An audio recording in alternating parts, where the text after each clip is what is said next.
नमस्ते वर्धमानाय निर्धूत कलिलात्मने सालोकानां त्रिलोकानां यद्विद्यादर्पणायते।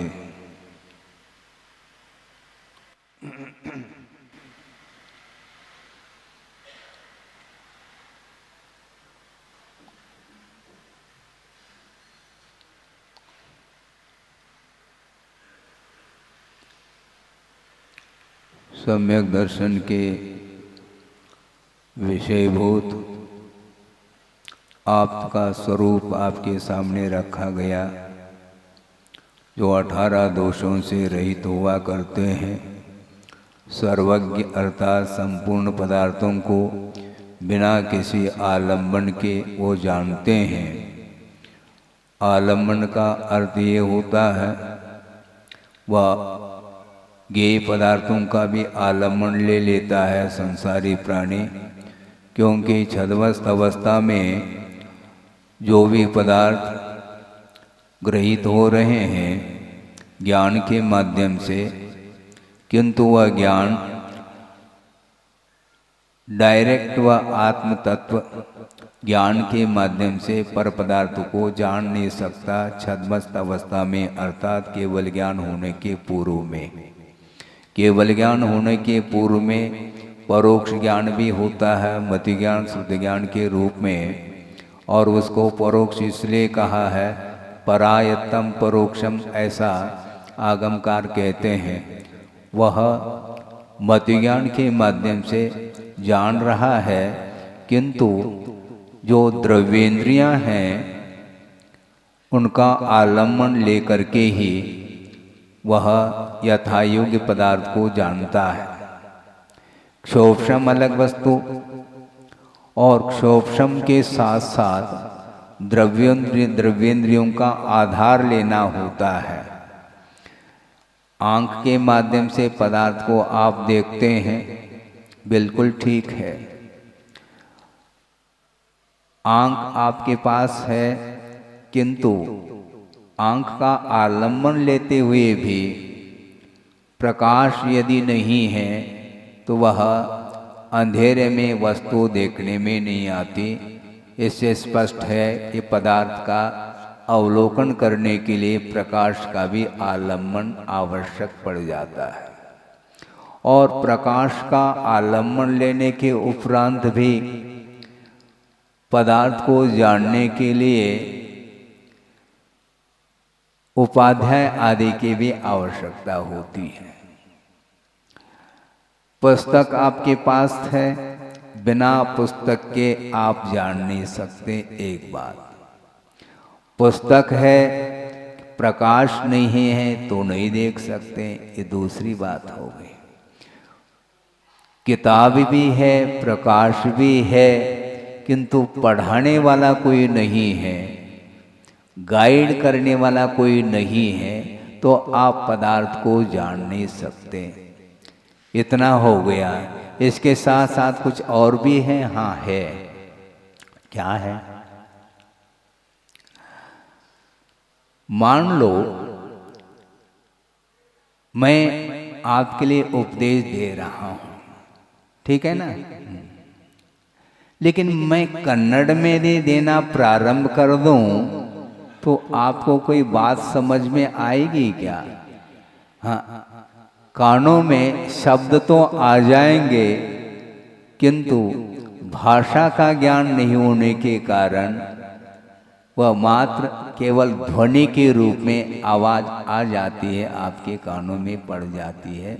इसके उपरांत भी कोई बोध नहीं होता। तो छद्मस्त अवस्था में मति ज्ञान के माध्यम से जो पदार्थ का बोध हो रहा है, उसमें बहुत सारे साधन सामग्रियों की आवश्यकता पड़ती है। और साधन सामग्री उपलब्ध होने के उपरांत भी यदि क्षयोपशम नहीं है तो भी आपको पदार्थ का बोध नहीं हो सकता। कोई छात्र ऐसा है जो एक बार कोई भी बात समझाई जाती है तो उसको एक ही बार में वह कैच कर लेता है, कैचिंग पावर जिसको आप लोग बोलते हैं। और कोई ऐसे भी छात्र होते हैं जिसको 2 बार 3 बार 4 बार 10 बार पढ़ाने के उपरांत भी वह माता खुजाता रहता है। इसका अर्थ उसके पास क्षोभशम बहुत अल्प मात्रा में है। धीरे धीरे जैसे जैसे क्षोभशम बढ़ता चला जाता है तो वह ज्ञान का विकास हो जाता है। लेकिन एक बहुत महत्वपूर्ण विषय आपके सामने रखने जा रहा हूँ।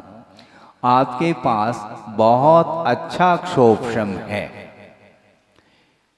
किंतु फिर भी आपको बोध नहीं हो सकता। ये क्या वस्तु महाराज? क्षोभशम तो बहुत लंबा चौड़ा है, फिर भी पदार्थ का जो ज्ञान होता है वह मात्र क्षोभशम से नहीं होता, क्षयोभशम के साथ साथ उपयोग भी आवश्यक है। आपको मान लो 10 अध्याय तत्वार सूत्र बिल्कुल मुखाग्र है, कंठस्थ है, किंतु उपयोग आपका भक्तामर में है। अब तत्वार सूत्र संबंधी कोई भी आपको ज्ञान नहीं होगा। क्षोभशम है, क्षोभशम विद्यमान होते हुए भी वह क्षोभशम क्या है? वह भावेंद्र के रूप में है, किंतु उपयोग भी भावेंद्र का एक भेद है ना। लब्धि प्रयोगो भावेंद्रियम, ये सूत्र पढ़ते हैं आप लोग। लब्धि का अर्थ वह है जो ज्ञानावरणी कर्म के क्षोभशम विशेष का नाम लब्धि है, जिसको क्षयोपशमिक लब्धि बोलते हैं। और ज्ञानावरणी कर्म के क्षय से जो लब्धि होती है वह क्षायिक लब्धि मानी जाती है। तो छद्मस्त अवस्था में आपके पास क्षायिक ज्ञान तो है नहीं, और वह क्षयोपशमिक ज्ञान है, मध्य ज्ञान, श्रुति ज्ञान आदि। और उसमें पर्याप्त मात्रा में क्षोभशम होने के उपरांत भी आपका उपयोग यदि अन्यत्र है तो जो पदार्थ आपके निकटवर्ती भी क्यों न हो, उस पदार्थ का बोध आपको नहीं होगा। मुखाग्र होने के उपरांत भी जब स्मरण में वह वस्तु आती है तब वह ज्ञान होना प्रारंभ होता है। इसलिए हमारा कहना ही नहीं, आचार्यों का बार बार कहना है हम लोगों के लिए, एकाग्र मना हो करके आपको अध्ययन करना चाहिए, स्वाध्याय करना चाहिए और आस्था के साथ करना चाहिए। तब कहीं जाकर के हमें पदार्थ का बोध हो सकता है। तो ऐसी स्थिति में छद्मस्त दशा में जो ज्ञान है वह होते हुए भी बहुत सारे साधन सामग्रियों का आलम्बन लेने के बाद ही उसको ज्ञान होता है, जबकि केवल ज्ञान ऐसा नहीं है, वह क्षायिक ज्ञान है। वह किसको होता है? आपको होता है। ऐसा कह करके आए हैं सर्वज्ञ न, इस पद के माध्यम से आपका एक विशेषण सिद्ध किया है कि आप अर्थात 18 दोषों से रहित होता है और समस्त पदार्थों को बिना किसी आलम्बन लिए, बिना किसी विकल्प के मूर्तामूर्त चेतना चेतनात्मक समस्त पदार्थों के अनंत पर्यायों के साथ वह एक समय में जानने की क्षमता रखता है और जानता है, बल्कि जानता नहीं, सारे पदार्थ जानने में आते हैं। जानने में आते हैं इसलिए कहा जा रहा है जानने के लिए विकल्प अपेक्षित है, किंतु भगवान को जानने के लिए कोई भी विकल्प नहीं, वे बहुत निर्विकल्प दशा में पहुंच चुके हैं। इसलिए जानने का भी विकल्प नहीं, ग्रहण करने का तो कतई विकल्प नहीं उनको। जानना और ग्रहण करना ये दो चीजें अलग अलग हैं। संसारी प्राणी पर वस्तु को ग्रहण करने के लिए वह ज्ञान का प्रयोग करता है, जबकि भगवान ग्रहण करने के लिए ज्ञान का प्रयोग नहीं करते हैं। अपने आत्मा में वो लीन होते हैं, न किसी वस्तु को ग्रहण करते हैं, न किसी वस्तु को विकल्प के साथ जानते हैं। तो ऐसी स्थिति में जो सर्वज्ञ का ज्ञान है वह बहुत ही उत्कृष्ट ज्ञान माना जाता है। उसी बात को लेकर के आगे की कारिका आ रही है, जो आप 3 विशेषणों से विशिष्ट हैं, तो उन आप्त के कुछ नामांतरण को लेकर के ये कारिका आ रही है। भिन्न भिन्न नामों के माध्यम से आपको हम जान सकते हैं। किसको? आप्त को। परमेष्टि परम ज्योतिर्विरागो विमल कृति, सर्वज्ञोनादि मध्यांत सार्वशास्त्रोपलाल्यते।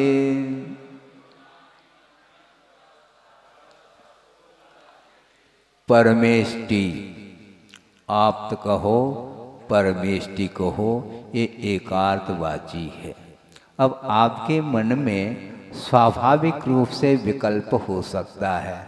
वह क्या विकल्प हो सकता है? मैं अपने तरफ से कह रहा हूँ कि आपके मन में ये जिज्ञासा उत्पन्न हो सकती है कि महाराज आप्त को परमेष्टि कहा, और परमेष्टि पंच परमेष्टि भी तो होते हैं, अरहंत, शुद्ध, आचार्य, उपाध्याय और साधु, ये तीनों परमेष्टि हैं। किंतु विशेष रूप से आपके रूप में यहाँ पर स्वीकार किया गया है भगवान को, इसलिए उनके लिए परमेष्टि पद का यह प्रयोग किया जा रहा है। आचार्य, उपाध्याय और साधु ये भी परमेष्टि हैं, क्योंकि जो परमेष्टि बन चुके हैं उनकी आराधना ये भी करते हैं। और निरपेक्ष भाव के साथ रत्नत्र की आराधना करते हुए परमेष्टि की भी आराधना करते हैं। ये आराधक हैं, इसलिए इनको भी परमेष्टि बोलते हैं। तो आप फिर भी शांत नहीं बैठ सकते हैं। क्यों? कि महाराज हम भी तो भगवान की आराधना कर रहे हैं, आप ही भर कर रहे हैं क्या? हम भी तो भगवान की आराधना कर रहे हैं, हम भी परमेष्टि की आराधना कर रहे हैं, इसलिए हमें भी परमेष्टि की कोटि में रखना चाहिए। बड़ी समस्या खड़ी हो जाती है। आप परमेष्टि की तो आराधना कर रहे हो, किंतु आराधना करते समय आपके भावों की क्या परिणति है, ये बहुत महत्वपूर्ण है। बिना किसी अपेक्षा के परमेष्टि की आराधना करना अलग होता है। वीतराग भाव के साथ वस्तुतः परमेष्टि की आराधना जो की जाती है, वही वस्तुतः परमेष्टि की आराधना मानी जाती है। सराग दशा में जो आराधना होती है, वह आराधना उसका स्तर नीचा है। गणधर परमेष्टि भी प्रभु की आराधना करते हैं, स्तुति करते हैं, वंदना करते हैं आदि। उस समय भी वे आराधना ही कर रहे हैं, किंतु उस आराधना के साथ पूरी तरह से वीतरागता नहीं है। तो वीतरागता का आलम्बन लेकर के वीतराग भाव के साथ जो परमेष्टि की आराधना होती है, वही आराधना साक्षात केवल ज्ञान को उत्पन्न करने में कारण होती है, ऐसा कहा। आराधना दो तरह की, जिसकी आराधना की जा रही है वह आराध्य है, वे उपास्य है, हमारे लिए पूज्य हैं, किंतु उसकी आराधना दो तरह से की जा रही है। एक वीतराग भाव के साथ अर्थात ध्यान अवस्था में लीन होकर के प्रभु की आराधना होती है, और सराग दशा में स्तुति वंदना आदि के रूप में आराधना की जाती है। वंद्य वंदक भाव को लेकर के भी आगम में उल्लेख मिलता है। एक वंद्य वंदक भाव निश्चयात्मक होता है, और व्यवहारात्मक भी वंद्य वंदक भाव बनता है।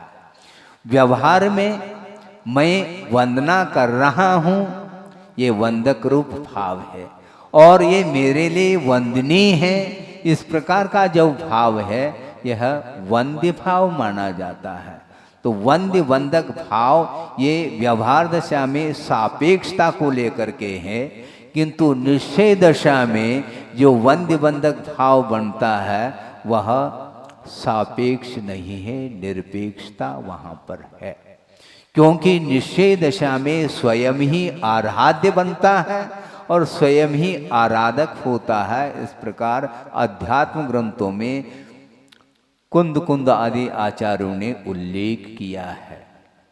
निश्चय में जाना बहुत कठिन है, ये ध्यान रखो। निश्चय का कथन करना, निश्चय की चर्चा करना, निश्चय परक चर्चा करना ये बहुत आसान है, किंतु निश्चय में अपने आप को प्रवेश करना, अपने आप को प्रवेश कराना ये बहुत कठिन कार्य है। ये हाँ,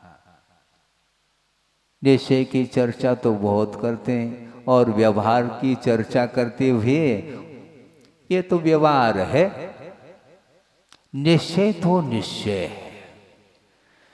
व्यवहार सत्यार्थ नहीं है, इस प्रकार भी कहने का साहस करते हैं। कौन? वही जो निश्चय और व्यवहार को समीचीन जिन्हें ज्ञान नहीं है, वही इस प्रकार जो है धारणा बनाते हैं कि व्यवहार तो व्यवहार है, निश्चय तो निश्चय है। तो इस प्रकार आपकी यदि धारणा है तो आपको समय सर का ज्ञान तो बहुत दूर की बात है, छड़ाला का भी आपको समीचीन ज्ञान नहीं है। हेतु नियत को हो ही इस प्रकार छड़ालाकार कह रहे हैं। नियत अर्थात निश्चय, परमार्थ के लिए कारण जो निश्चय मोक्ष मार्ग है, जो अभेद रत्नत्रय आत्मक निश्चय मोक्ष मार्ग है, जो केवल ज्ञान के लिए साक्षात कारण माना है, जो कि वह ध्यानात्मक मोक्ष मार्ग माना जाता है, वह केवल ज्ञान के लिए साक्षात कारण है। किंतु ध्यानात्मक जो निश्चय मोक्ष मार्ग है उसके लिए कौन कारण है? व्यवहार रत्नत्रय ही कारण है, ऐसा आगम ग्रंथों में लिखा है। इसलिए व्यवहार रत्नत्रय की आराधना आपको करनी है। आप करो या न करो, गणधर परमेष्ठी भी व्यवहार रत्नत्रय की आराधना कर रहे हैं और व्यवहार रत्नत्रय की भूमिका में जब वो आते हैं उस समय उन्हें आत्म तत्व का ज्ञान नहीं हो सकता, ऐसा स्वयं कुंद कुंद स्वामी कह रहे हैं। बहुत ऊंची बात कही जा रही है, क्योंकि पूर्णतः राग का अभाव करना अनिवार्य सिद्ध होता है, तब कहीं जाकर के शुद्ध परमात्मा तत्व का बोध हो सकता है अथवा उसका संवेदन हो सकता है, ये कहा है। बहुत कठिन काम है। सुन रहे हैं आप लोग?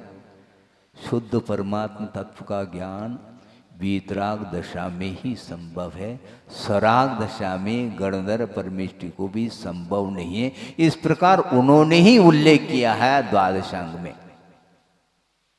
हाँ, आस्था रखो तो ठीक है, नहीं रखो तो आपकी मर्जी। क्योंकि व्यवहार को इसलिए हे की दृष्टि से जान रहा है संसारी प्राणी, क्योंकि उसमें छोड़ना पड़ता है और छोड़ने का विकल्प होता है, तो वो निर्विकल्प होना चाहता है ना। सब खा पी करके, हाँ, निर्विकल्पता आती है आपको भी। भरपेट खा लेते हैं तो बस अब खाने का विकल्प नहीं, फिर कौन सा? सोने का विकल्प। भारी समस्या है। पेट भर गया, जब तक पेट नहीं भरता तब तक नींद नहीं आती, ये ध्यान रखो। बहुत शानी है वो निद्रा। रात में मान लो व्याधि के कारण वेदना से वह पीड़ित है, तो उस समय एक एक क्षण निकालना उसको मुश्किल हो जाता है, निद्रा नहीं आती, नींद की गोली लेनी पड़ती है, ध्यान रखो। खाने की गोली नहीं, वो मीठी गोली नहीं, किंतु नींद की गोली। नींद नहीं आती और भूख मर जाती है तो भूख लगने की भी गोली ले लेते हैं, बहुत सारी गोली लेते हैं आप। ये सब क्या? मैं ये कह रहा था कि विकल्प कई प्रकार के होते हैं, तो उन विकल्पों की ओर दृष्टि आपकी है ही नहीं, किंतु भगवान की आराधना करने की बात आती है तो उस समय भी ये विकल्प है। और विकल्प बंध के लिए कारण है। इस प्रकार पट्टी आजकल पढ़ाई जा रही है और आप पढ़ते चले जा रहे हैं। आपको सावधानी के साथ शास्त्र का अध्ययन करना चाहिए, अन्यथा वह शास्त्र भी आपके लिए शस्त्र का काम कर सकता है, ये ध्यान रखें। हाँ, आपके पास शास्त्र है इसलिए मनगढ़ंत अर्थ निकालने लग जाओगे तो निश्चित रूप से वह शास्त्र आपके लिए कर्म के विच्छेद के लिए कारण सिद्ध नहीं होगा। इसलिए व्यवहार जो चारित्र है वह भी गुणस्थानात्मक ही वह परिणति है। छठे सप्तम गुणस्थान में झूलने वाले जो मुनि महाराज हैं वे भी भावलिंगी मुनि हैं ये कहा है, किंतु उनका वह प्रवृत्त्यात्मक जो चारित्र है वह व्यवहार चारित्र के कोटि में रखा है, किंतु वही व्यवहार चारित्र निश्चय चारित्र के लिए अनन्य कारण है और कोई दूसरा कारण नहीं, इस प्रकार उल्लेख किया है। इसलिए अपने को वीतराग पद को प्राप्त करने के लिए वीतराग भाव लाना चाहिए। पहले सराग दशा में आप अच्छे ढंग से प्रभु की गुरु की आराधना करिए और प्रभु और गुरु की आराधना करते हुए भी किसी भी प्रकार से अन्य वस्तुओं के प्राप्त करने के उद्देश्य को लेकर के नहीं करना चाहिए। एकमात्र कर्म विच्छेद के लिए, संसार के विच्छेद करने के लिए ही प्रभु का अथवा गुरु का और शास्त्र का आलंबन लिया जाता है, अन्य किसी के लिए आलंबन लिया नहीं जाता।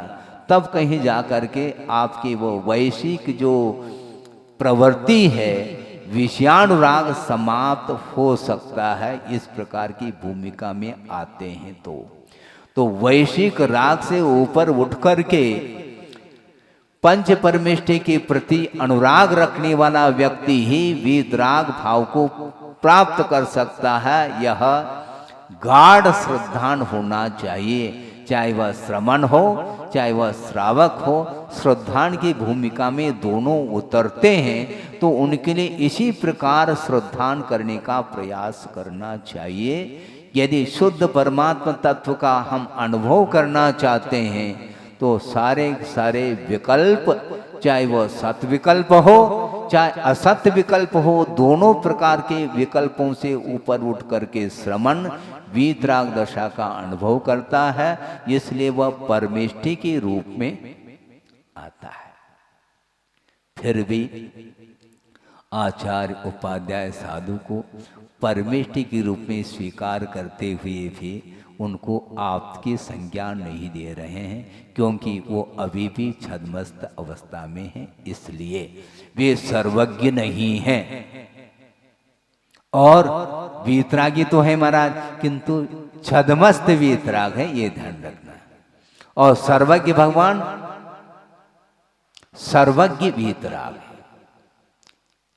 श्रमण आचार्य उपाध्याय और साधु के रूप में हैं तो वीतरागी तो हैं ध्यान अवस्था में, किंतु छद्मस्त वीतराग का अर्थ केवल ज्ञान का अभाव है।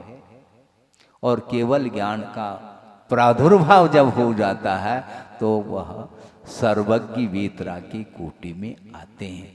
तो पंच परमेष्टि में आचार्य उपाध्याय और साधु परमेष्टि के रूप में होते हुए भी ये छद्मस्त वीतराग के रूप में हैं, इसलिए उनको इसी रूप में स्वीकार करते हैं।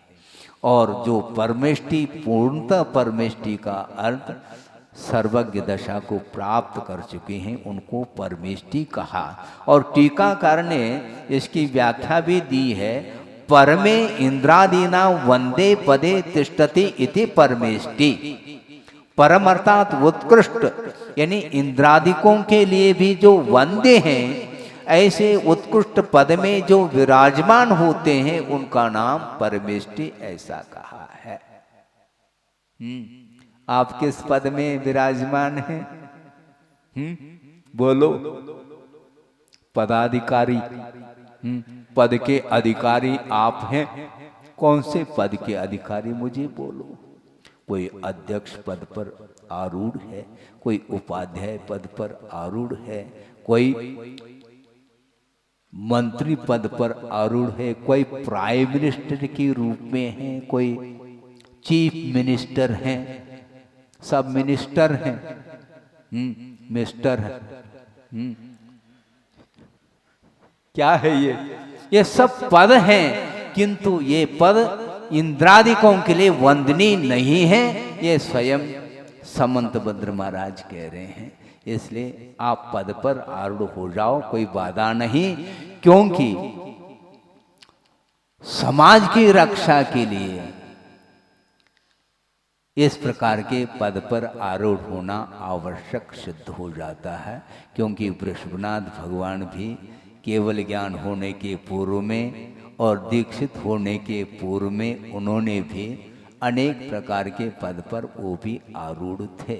चक्रवर्ती भी पद पर, ये चक्रवर्ती भी, ये भी एक पद है, चक्रवर्तित्व यह भी पद है, अर्धचक्री भी पद है, मंडलेश्वर, महामंडलेश्वर, ये सारे सारे पद हैं, भिन्न भिन्न पद हैं।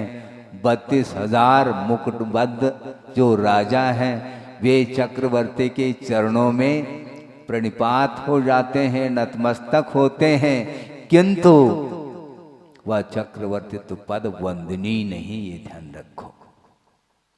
ये जितने भी सांसारिक पद हैं ये पूज्य पद नहीं। हाँ। यदि कोई पूज्य पद है तो पंच परमेष्टि रूप जो पद है वे ही वंदनीय है, ऐसा कहा। सम्यक दृष्टि वंदनीय है क्या? बोलो है? यदि सम्यक दृष्टि वंदनीय होता, आप जितने भी बैठे हैं यहां पर सभा में, मैं अपनी तरफ से कह रहा हूं, आप सारे सारे सम्यक दृष्टि घोषित करता हूं, किंतु सम्यक दृष्टि होने मात्र से आप पूज्य नहीं हो सकते, ये ध्यान रखें। पूज्यता जो आती है वह सम्यक दर्शन के माध्यम से नहीं आती, किंतु रत्नत्रय के माध्यम से ही पूज्यता आती है आत्मा में, ये लिखा गया है। इसलिए दर्शन का अर्थ सम्यक दर्शन भी होता है और दर्शन का अर्थ दिगंबरत्व होता है, ये भी कुंद कुंद स्वामी ने लिखा है अष्टप्रौढ़ ग्रंथ में। इसलिए दर्शन का अर्थ वहां पर उस प्रसंग में सम्यक दर्शन नहीं लिया, क्योंकि जो यदि दर्शन का अर्थ सम्यक दर्शन लेते हैं तो स्वयं कुंद कुंद स्वामी कह रहे हैं, दर्शन हीनो न वंदिवो। जो दर्शन से हीन है, रहित है, वह वंदनीय नहीं है। और यदि मान लो दर्शन का अर्थ सम्यक दर्शन लेते हैं तो आप सारे सारे वंदनीय सिद्ध हो जाएंगे, जो कि आगम से बाधा आएगी। इसलिए दर्शन का अर्थ गुरुदेव ने ये अर्थ निकाला है कि दर्शन का अर्थ दिगंबरत्व है, और दिगंबरत्व को अंगीकार किए बिना उसमें पूज्यता नहीं आ सकती। यद्यपि भावलिंग से वह रहित भी हो सकता है दिगंबरत्व, किंतु वह दिगंबरत्व जिन लिंग माना जाता है, इसलिए वह पूज्य है। द्रव्य लिंग की पूजा नहीं हो रही है, किंतु आगम के अनुरूप वह चर्या का पालन कर रहा है, इसलिए उस लिंग की पूजा हो रही है। एक छोटा बालक है, वह नग्न खड़ा है, दिगंबर है क्या नहीं है? पूज है क्या? यदि मात्र नग्नत्व की ही पूजा होती है तो जितने भी पशु है वह सब नग्न खड़े हो जाते हैं, पूजा कर लो उसकी। नग्नता का अर्थ क्या? शरीर से नग्न नहीं, किंतु उस दिगंबरत्व को धारण करके आगम के अनुरूप वह चर्या का पालन कर रहा है, इसलिए उसको जिनलिंग के रूप में स्वीकार किया है। इसलिए दिगंबरत्व की पूजा होती है, दिगंबरत्व की वंदना होती है, दिगंबरत्व की स्तुति की जाती है। मात्र दर्शन का अर्थ सम्यक दर्शन नहीं लेना चाहिए। सम्यक दर्शन के बिना उत्थान नहीं हो सकता। मैं मानता हूं, आगमकार भी कह रहे हैं किंतु मात्र सम्यक दर्शन से विकास नहीं होगा। सम्यक दर्शन के अनुरूप आचरण भी आवश्यक है। वह सम्यक आचरण चारित्र भी है और संयमाचरण चारित्र भी है। और आपके पास सम्यक्ताचरण चारित्र हो सकता है, होता है क्योंकि सम्यक दर्शन है इसलिए, किंतु संयमाचरण चारित्र के बिना आप परमेष्टि की कोटि में नहीं आ सकते। इसलिए परमेष्टि का अर्थ इंद्रादिकों के लिए भी जो वंदनीय पद माना जाता है, उस पद में जो आरूढ़ होते हैं उनको परमेष्टि बोलते हैं। अरहंत परमेष्टि और सिद्ध परमेष्टि, ये दोनों परमेष्टि मुख्य रूप से लिए गए हैं। और छदमस्त वितराग की अपेक्षा से आचार्य उपाध्याय और साधु परमेष्टि भी आ जाते हैं। और आचार्य उपाध्याय और साधु परमेष्टि सराग दशा में भी क्यों ना आए तो भी वो हमारे लिए पूजनीय है, यह कहा गया है। क्योंकि उपदेश वही तो देंगे। किसके उपदेश को सुनने के लिए बैठे हो आप लोग? किसके उपदेश सुनने के लिए बैठे हैं? आचार्य उपाध्याय और साधु। हाँ। तो इस प्रकार वीतराग दशा में जब तक हम आरूढ़ उसमें प्रवेश नहीं पाएंगे तब तक हम केवल ज्ञान को भी प्राप्त नहीं कर पाएंगे। परम ज्योति ये दूसरा विशेषण है। एक तो परम पद में आरूढ़ हो चुके हैं, विराजमान हैं, रह रहे हैं। इसके साथ साथ परम ज्योति का अर्थ जिनका केवल ज्ञान निरावरण माना जाता है, आवरण से रहित है, परम अस्य को प्राप्त है, उसको बोलते हैं ज्योति। वह केवल ज्ञान माना जाता है, उससे भी वो युक्त होते हैं। इसलिए परमेष्टि बोलो अथवा परम ज्योति बोलो। परम उत्कृष्ट ज्योति है। दीपक जलाने मात्र से ज्योति, उसको हम ज्योति नहीं मानते हैं। हाँ। क्योंकि वो ज्योति बुझ भी सकती है, वह ज्योति बुझ भी सकती है, जल भी रही है, किंतु सारे सारे पदार्थों का प्रकाशन उस दीपक के द्वारा नहीं हो सकता। इसलिए वह परम ज्योति नहीं, केवल ज्ञान रूपी ज्योति से संपन्न है। और विराग, केवल ज्ञान रूपी ज्योति तभी जल सकती है जो राग से रहित होता है। विराग विगतः राग भाव कर्म यस्य स विराग, ऐसा कहा। भाव कर्म राग, कितने प्रकार का राग? राग कई प्रकार का है।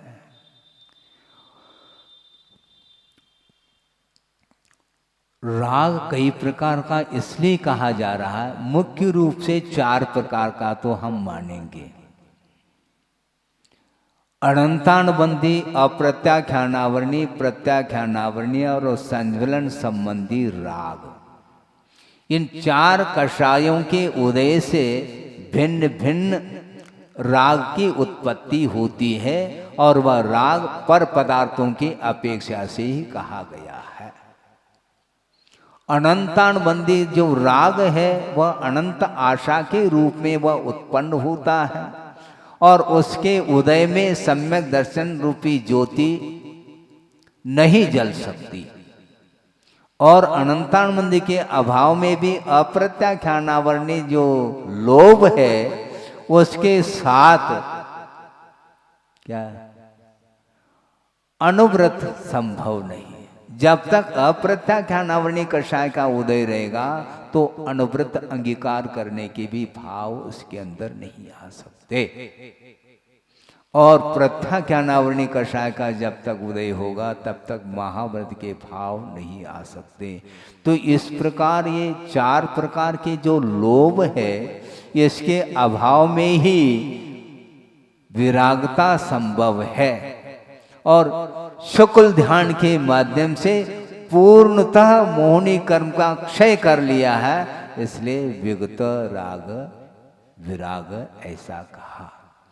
राग, गुरुदेव ने एक बार कहा था, राग अथवा सराग, विराग और अराग, ये तीन चीजें हैं।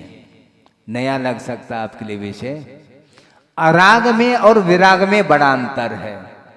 क्या अंतर है? जिसके पास राग है ही नहीं वह अराग, जैसे जड़ वस्तु, उसके अंदर राग है ही नहीं, क्योंकि संवेदनशीलता है ही नहीं, वह रागी नहीं है वो। क्योंकि जो राग को अपने पास रखता है वह रागी कहलाता है। इसलिए संसारी प्राणी सरागी है, अरागी नहीं। और जड़ वस्तु अथवा अचेतन जो पदार्थ हैं वे अरागी हैं। पुद्गल द्रव्य है, धर्म द्रव्य है, अधर्म द्रव्य है, आकाश द्रव्य है, काल द्रव्य है, जड़ पदार्थ हैं। इसके साथ संवेदनशीलता नहीं होने के कारण इसको अराग के कोटि में रखा है। और इस अरागी वस्तु के साथ संसारी प्राणी का राग जुड़ा हुआ है, इसलिए वह रागी हो गया। तो सराग दशा आप लोगों की अर्थात संसारी प्राणी की है। और जिसके पास राग था वह समाप्त हो गया, जिसका नाम वीतराग अथवा विराग कहा है। तो विराग यह शब्द आपके लिए प्रयुक्त किया है समंतभद्र स्वामी ने। परमेष्टि कहो, परम ज्योति कहो और विराग कहो। पूर्णतः राग का अभाव करना पड़ेगा। हमें केवल ज्ञान चाहने चाहिए आपको। थैला लेकर के आए, हमें चाहने साग सब्जी है क्या केवल ज्ञान को हम दे दें? संभव नहीं। राग का पूर्णतः त्याग करना पड़ेगा। जो राग का संबंध आत्मा के साथ तादात्म्य को लेकर के है, उसका पूर्णतः अभाव के बिना वह वीतरागी नहीं हो सकते हैं। विमलः यानी द्रव्य कर्म से भी अतीत हुए हैं। ज्ञानावरणादि जो 8 कर्म हैं उन कर्मों को भी उन्होंने भस्म किया है, इसलिए उनको विमल यह संज्ञा प्राप्त है। कृति, कृति का अर्थ क्या है? विवेक संपन्नता, यानी निश्शेष हेयोपादे तत्वे विवेक संपन्न कृति। संपूर्ण रूप से हे और उपादेय तत्वों में विवेक से जो संपन्न होते हैं वे कृति अर्थात कृतकृत्य कहलाते हैं। विवेक होना चाहिए। सम्यक दृष्टि के पास विवेक तो है क्या नहीं? विवेक है, क्योंकि हे को हे जान रहा है, उपादेय को उपादेय जान रहा है, फिर भी हे पदार्थ का ग्रहण करता है, इसलिए विवेक से संपन्न नहीं है वो। बिल्कुल हे को हे जानना और हे को छोड़ना दोनों एक है क्या है? हे को छोड़ो पूर्ण रूप से, यानी जो विरागी बना है वही विवेक संपन्न है, और हम और आप अभी भी विवेक पूर्णतः संपन्न नहीं है। हेयोपादे तत्वे निश्शेष हेयोपादे तत्वे विवेक संपन्न, ऐसा कहा। संपूर्ण रूप से हे और उपादेय के तत्व में विवेक जागृत जिन्हें हुआ है वे ही कृतकृत्य कहलाते हैं। हम कोई व्यक्ति हमने सुना था व्यक्ति के मुख से, महाराज हम बहुत दिन से आकुल व्याकुल थे, आज हम कृतकृत्य हो गए। अच्छा क्या हुआ? एक कन्या की शादी हमने कर ली, हल्कापन महसूस कर रहा हूं। अब सोचो कृतार्थ हो गया वो, कृतकृत्य हो। क्योंकि कृतकृत्य का अर्थ वस्तुतः देखा जाए करने योग्य कार्य को जिसने कर लिया वह कृतकृत्य है। मतलब आपके लिए जो करने योग्य कार्य था वह आपने कर लिया, इसलिए आप कृतार्थता का अनुभव कर रहे हैं। किंतु ध्यान रखो कृतकृत्य किसको बोलते हैं? संपूर्ण रूप से हेयोपादेय तत्व में जिन्हें विवेक प्राप्त हुआ है उनको बोलते हैं कृति अथवा कृतकृत्य बोलते हैं।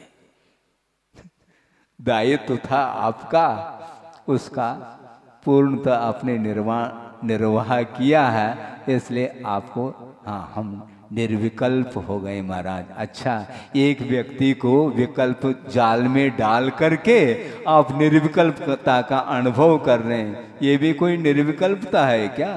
ये को संसार में प्रवेश करा दिया आपने और फिर भी आप हल्कापन का अनुभव करते हैं। गलत धारणा है, वस्तुतः ठीक नहीं।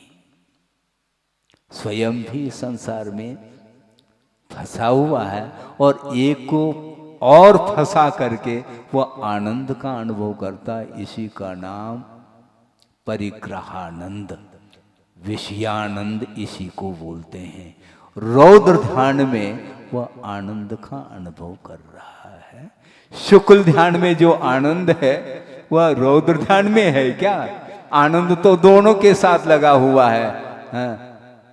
लेकिन उस आनंद के साथ आनंद धाम का अनुभव नहीं कर पाओगे, ये ध्यान रखो।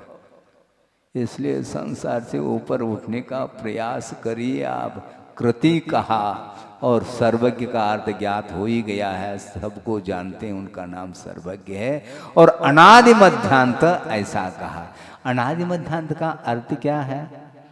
यानी प्रवाह की दृष्टि से सर्वज्ञत्व का जो प्रभाव है, प्रवाह है, परंपरा है, वह अनादि अनिधन है। क्योंकि अनंत काल से यह सर्वज्ञत्व का प्रवाह चला आ रहा है और अनंत काल तक यह सर्वज्ञ बनते चले जाएंगे। इस प्रवाह की दृष्टि से सर्वज्ञ को इन्होंने अनादि मध्यांत ऐसा कहा। व्यक्ति विशेष की अपेक्षा से अनादि अनंतपना प्राप्त नहीं होता। तो महाराज सर्वज्ञ सिद्ध परमेष्टि के पास भी हैं, तो एक जीव की अपेक्षा से उनका सर्वज्ञत्व अनादि शांत है क्या? नहीं है। फिर क्यों नहीं कहना चाहते? क्योंकि यहां पर आप्त का प्रसंग है, इसलिए आप्त के रूप में यदि आप स्वीकार करते हैं तो उस समय उस सर्वज्ञत्व की अनादि अनिधनता सिद्ध होती है। यानी नाना जीवों की अपेक्षा से यह सर्वज्ञत्व का प्रवाह अनादिकालीन और अनादि अनंत के रूप में है, क्योंकि मोक्ष मार्ग अनादि अनदन है। निरंतर मोक्ष मार्ग पर आरूढ़ होते चले जा रहे हैं, इसलिए यह मार्ग कभी भी समाप्त नहीं होगा। इस दृष्टि से अनादि मध्यांत, आदि से रहित है, मध्य से रहित है और अंत से भी रहित है। बहुत अच्छा प्रसंग है, 2-5 मिनट में इसको भी पूर्ण कर लूं कि गुरुदेव ने ये कहा था, प्रत्येक को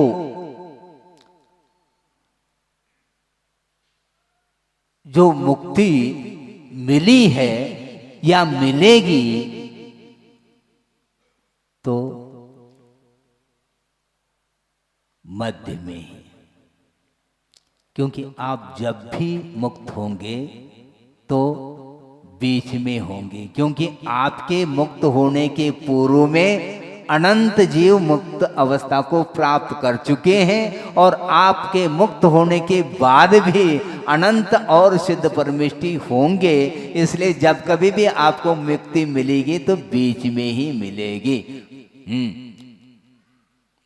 मैं पहला मुक्त हुआ हूं, कोई है ही नहीं, ये ध्यान रखो। भगवान को भी पूछ लो, हे भगवान सबसे पहले कौन मुक्त हुआ है? तो भगवान कहेंगे सबसे पहले कोई भी नहीं हुआ, क्योंकि अनादिकालीन यह परंपरा चल रही है। अनंत सिद्ध परमेष्टि हुए हैं तो कोई न कोई होगा ना महाराज, कहीं न कहीं हम प्रारंभ कर लें। नहीं, किसी को भी सीनियरिटी प्राप्त नहीं हो रही, ये ध्यान रखो। कोई भी सीनियर नहीं, क्योंकि सबको बीच में ही वह नंबर आ रहा है, सबका नंबर बीच में है। क्योंकि वह पूर्ववर्ती जो सिद्ध परमेष्टि है उनकी अपेक्षा से वह जूनियर है, और अपने मुक्त होने के उपरांत जो अनंत होंगे उनकी अपेक्षा से हमारी सीनियरिटी भी सिद्ध होती है। तो इसलिए सीनियरिटी जूनियरिटी ये सारे सारे काल की विवक्षा में है कि किंतु वस्तुतः प्रवाह की दृष्टि से देखेंगे तो यह सर्वज्ञत्व या अनादि अनिधन है, ऐसा कहा। तो इस प्रकार ये परमेष्टि, परम ज्योति, विराग, विमल, कृति, सर्वज्ञ और आदि, मध्य और अंत से रहित बना। और एक दो विशेषण और हैं जिसको हम कल और देखेंगे। इसमें कुछ और विशेषता आएगी, मान लो चिंतन के रूप में, उस विषय को भी कल रखा जाएगा। तो मैं इतना ही कहना चाहता हूँ कि आप लोग अच्छे तरीके से परमेष्टि की आराधना करना आज से प्रारंभ कर लें तो ज़्यादा अच्छा। महाराज हमने अच्छे से किया नहीं क्या, आप जानो? क्योंकि जब श्रवण के लिए भी गुरु महाराज बार बार कह रहे हैं अच्छे तरीके से आराधना करो, क्योंकि आराधना करते समय किसी भी प्रकार से राग भाव उत्पन्न नहीं होना चाहिए।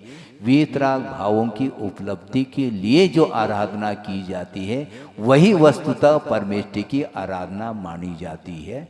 अहिंसा परमो धर्म की जय। बोधि समाधि परिणाम शुद्धि स्वात्मोपलब्धि शिव शोक सिद्धि चिंतामणिम चिंतित वस्तुदाने त्वां वंद मानस्य ममास्तु देवी। परम पूजाचार्य गुरुवर श्री विद्यासागर जी मुनि महाराज की।